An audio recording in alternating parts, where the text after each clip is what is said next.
राधे राधे दोस्तों, आज के मोटिवेशनल स्पीच में हम जानेंगे कि क्या होता है वो भावनाएं जब हमारे जो मन में उठती हैं या हमारे विचार जो हैं पल पल उठते हैं, दिमाग में उठते हैं, हर तरीके से जीवन के बारे में मंथन करते हैं कि अब क्या होगा या लाइफ में आगे क्या होगा या हमें क्या करना चाहिए। इस तरीके के बहुत सारे ऐसे विचार हमारे दिमाग में घूमते रहते हैं। तो इसी पे मोटिवेशनल एक स्पीच है कि एक व्यक्ति अपने गुरु के पास पहुंचा, जो गुरु ध्यान साधना में व्यस्त थे। उसके गुरु जो थे वो बहुत बड़े ज्ञानी थे और बहुत ज्ञान उनके पास था। तो ये व्यक्ति क्या करता है, उनके पास जाता है और पूछता है कि गुरुजी कुछ ऐसा मुझे बताइए जिससे ही मुझे विचारों से मुक्ति मिले, मेरे अपने विचारों से मुझे मुक्ति मिल जाए, इस प्रकार का कुछ मुझे उपाय बताइए। तो गुरुजी ने कहा ठीक है, आज के दिन तू मेरे पास रुक कर देख, आज की रात तू मेरे साथ रुक के मेरे आश्रम में देख कि क्या तुझ में कुछ परिवर्तन आता है। तो इस प्रकार से उसने गुरुजी ने अपने शिष्य से कहा। जब शिष्य जो है वो अपने गुरु की बात को टाल नहीं सकता था, इसलिए वो एक रात के लिए अपने गुरु के आश्रम में ही रुक जाता है। जब वो रुकता है तो वो देखता है कि गुरु ने मुझे क्या काम दिया है। जब रात का सब कुछ खाना हुआ तो इनके सोने का समय निश्चित हुआ। जब गुरुजी से उसने पूछा कि गुरुजी मुझे सोना कहाँ है, तो गुरुजी ने बोला कि अभी तुम्हें सोना नहीं है, आज की रात तुम्हें पूरी रात जागना है। आज तो तुम्हारी परीक्षा की घड़ी है, तो ये घड़ी किस प्रकार से टलेगी। उसने पूछा गुरुजी से कि इस घड़ी को मैं कैसे पास कर सकता हूँ या आपके द्वारा ली हुई परीक्षा को मैं किस तरीके से पास कर सकता हूँ। तब गुरुजी ने उत्तर दिया कि तुम एक रात रुको और आश्रम में सारी रात इन ऊँटों के साथ जागते रहो। यानी आश्रम में बहुत सारे ऊँट थे, उनके साथ तुम्हें जागना है और इनके साथ तुम्हें क्या करना है, इतने भी ऊँट हैं यानी जितने भी ऊँट हैं उन्हें सोने नहीं देना है और खड़े होने नहीं देना है।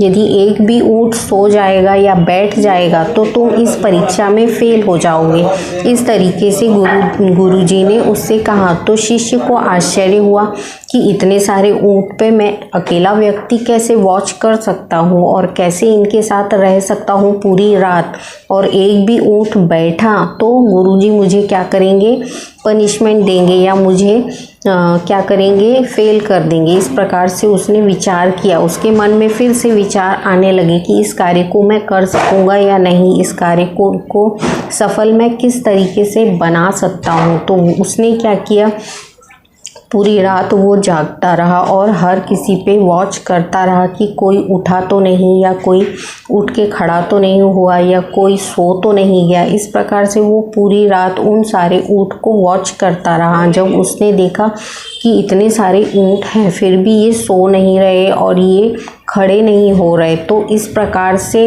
उसने क्या किया, पूरी रात उसकी निकल गई इसी विचार में कि ये ऊँट ना उठ रहे हैं, ना खड़े हो रहे हैं, ना कुछ कर रहे हैं, ना सो रहे हैं, फिर भी ये क्या कर रहे हैं, एकत्रित होकर एक जगह बैठे हुए हैं। गुरुजी ने क्या कहा था अपने शिष्य से कि ना एक ऊँट कोई सोना चाहिए और ना ही कोई भी ऊँट खड़ा होना चाहिए।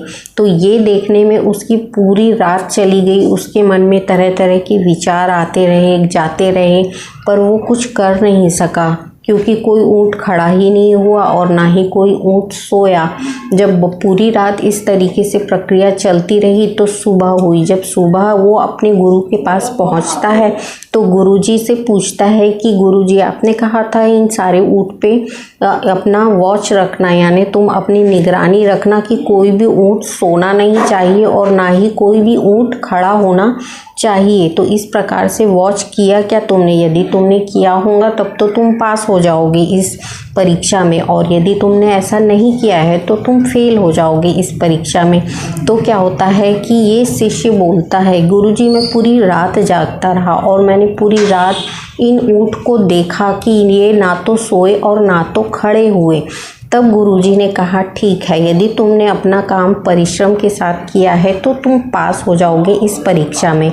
तो गुरुजी ने फिर से उसने शिष्य ने पूछा कि पर गुरुजी मेरे प्रश्न का ये उत्तर नहीं है, मेरा प्रश्न ये था कि विचार क्यों आते हैं और ये क्यों हमें परेशान करते हैं। तब गुरुजी ने कहा कि देखो कल रात जो मैंने तुम्हें काम दिया था कि कोई भी ऊँट खड़ा नहीं होना चाहिए और ना ही कोई भी ऊँट सोना चाहिए, तो इस प्रकार से हमारे विचार होते हैं। जितना हम विचारों को खड़ा करते हैं और जितना ही हम उनके अंदर घुलते हैं, यानी हम उनके अंदर घुलते जाते हैं कि ये विचार आया वो विचार आया, तो हमारे विचार उतने ही ज़्यादा बढ़ते हैं। इसीलिए हमें क्या करना चाहिए, जब भी हमारे मन में विचार आते हैं उन्हें एक ऊँट की तरह बैठा के रखना चाहिए और उन्हें शांत रखना चाहिए और ना ही इन्हें सोने देना चाहिए, क्योंकि यदि विचार नहीं आएंगे तो व्यक्ति का जो जीवन का विकास है वो रुक जाएगा। यदि व्यक्ति विचार करता है तो उसके आगे कुछ प्रक्रिया होती है, इसीलिए मन में विचार आते हैं। तो हमारा मोटिवेशन यही होता है, जैसे गुरुजी ने बताया कि विचारों का आना तो स्वाभाविक है, क्योंकि जीवन है तो जीवन में विचार आएंगे, पर इन विचारों को कैसे उठने नहीं देना है, सिर्फ एक सीमित मात्रा में इन्हें रहने देना है, इससे ज़्यादा इन्हें उठने नहीं देना है और ना ही इन्हें सोने यानी सुप्त अवस्था में आने देना है। यदि ये सो गए तो तुम्हारा जीवन भी सो जाएगा और यदि ये ज़रूरत से ज़्यादा उठ गए तो आपका जीवन नाश हो जाएगा। इसीलिए हमें इन्हें संतुलित करके रखना चाहिए, क्योंकि जीवन में यदि विचार आएंगे तभी हम आगे बढ़ पाएंगे और अपने कार्यों को कर पाएंगे। तो यही थी एक सीख जो गुरुजी ने अपने शिष्य को दी कि अपने विचारों पर हमें कंट्रोल किस तरीके से करना चाहिए। तो ये आज की स्पीच में हमने क्या सीखा कि हम अपने विचार चाहे जितने भी उठते हों उन्हें अपने कंट्रोल में रखना हमें आना चाहिए। यही हमारी आज की मोटिवेशनल स्पीच थी। आपको स्पीच अच्छी लगी हो तो लाइक और सब्सक्राइब करिए। मैं आगे वीडियो में फिर आपसे मिलूँगी, तब तक के लिए राधे राधे।